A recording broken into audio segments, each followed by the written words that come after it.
नमस्कार, आपका स्वागत है। दोस्तों, भगवान श्री कृष्ण ने मनुष्य को उन्नति साध्य करने हेतु कई महत्वपूर्ण उपदेश दिए हैं ताकि मनुष्य कभी दुखी ना रहे। ईश्वर ने ही सुख और दुख का निर्माण किया है, किंतु दुख से बाहर निकलने के लिए कई उपाय भी बताए हैं। आज हम आपको बताने जा रहे हैं कि हमारे घर का आंगन कैसा होना चाहिए और आंगन में क्या होना चाहिए और क्या नहीं। कई बार लोग अपने घर के आंगन में कुछ ऐसी चीजें रख देते हैं जो वास्तु दोष निर्माण करती है। ये चीजें घर में सकारात्मक ऊर्जा को आने से रोकती है और निरंतर नकारात्मकता फैलाने का काम करती है। यही चीजें होती है घर के सभी प्रकार के दुखों का कारण। आंगन में रखी ये चीजें घर में क्लेश, दरिद्रता और बीमारियों का कारण होती है। इसलिए वास्तुशास्त्र के नियमों का पालन करते हुए हमें घर के आंगन में रखी ये चीजें तुरंत हटा देनी चाहिए, नहीं तो जीवन भर क्लेश और दरिद्रता बनी रहती है। तो चलिए जान लेते हैं आंगन में क्या होना चाहिए और क्या नहीं। पर उससे पहले अगर आपने चैनल को सब्सक्राइब नहीं किया है तो इसे सब्सक्राइब कर लीजिए, साथ ही वीडियो को लाइक करना ना भूलिए। सबसे पहले जानते हैं आंगन में क्या होना चाहिए।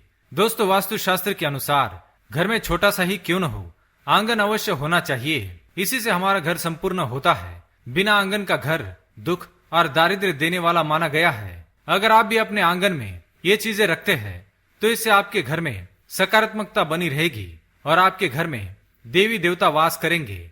सबसे पहली बात महिलाओं को ध्यान में रखनी चाहिए कि सुबह जागते ही सबसे पहले अपने घर के आंगन को स्वच्छ करें और नित्य आंगन में पानी का छिड़काव करें। उसे साफ रखना आवश्यक है। उसके पश्चात रंगोली बनाकर माँ लक्ष्मी का स्वागत करना चाहिए। ऐसा करने से माँ लक्ष्मी अत्यंत प्रसन्न होती है और आपके घर में प्रवेश करती है। यदि आप आंगन में रोज थोड़ा सा गोमूत्र छिड़कते हैं तो ये सभी प्रकार के रोगों एवं दुखों को नष्ट करता है और आपके परिवार की रक्षा करता है।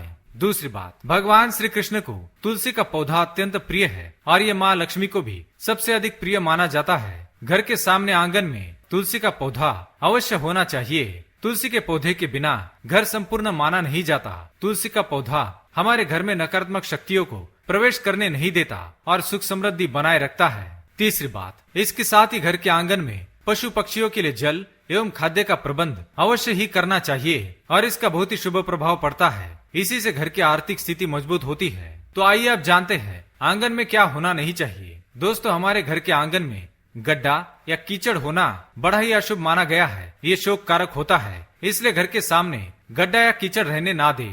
घर के आंगन में या मुख्य द्वार के सामने कोई भी खंबा या बड़ा पेड़ होना नहीं चाहिए। ये धन के मार्ग में बाधक बनता है और घर में खुशियों को प्रवेश करने नहीं देता। घर के आंगन में मुख्य द्वार के सामने सीढ़ी नहीं बनवानी चाहिए। ये घर में कई प्रकार की समस्याएं और क्लेश उत्पन्न करता है। हमारे घर के आंगन में सूखे या कांटेदार पौधे कभी रखने नहीं चाहिए। सूखे और कांटेदार पौधे अधोगति के कारक माने गए हैं। इनका घर के आंगन में होना आपके जीवन में कई परेशानियां खड़ी कर सकता है और दुर्भाग्य भी ला सकता है। इसके साथ ही मरे हुए पौधे नकारात्मक ऊर्जा को बढ़ाते हैं, जिससे घर में क्लेश का वातावरण बन सकता है। हमारे घर के आंगन में कभी भी कूड़ा कचरा जमा करके नहीं रखना चाहिए। इसके साथ ही बड़े आकार के पत्थर रखना भी अशुभ माना गया है। हमारे घर के आंगन में पीपल का वृक्ष भी होना नहीं चाहिए। अगर पीपल के वृक्ष की छाया आपके घर पर पड़ती है तो इसे अशुभ और दुर्भाग्य का कारक माना गया है। इसलिए घर के आंगन में पीपल का वृक्ष कभी न लगाए। पीपल का वृक्ष केवल मंदिर के सामने होना चाहिए और उसी स्थान पर जाकर इसकी पूजा करनी चाहिए। तो दोस्तों, ये थी वो चीजें जो हमारे घर के आंगन में होनी नहीं चाहिए। उम्मीद है ये जानकारी आपको पसंद आई होगी। वीडियो पसंद आए तो लाइक करें, चैनल को सब्सक्राइब करें और कमेंट में जय श्री कृष्ण, जय माँ लक्ष्मी अवश्य लिखें। धन्यवाद।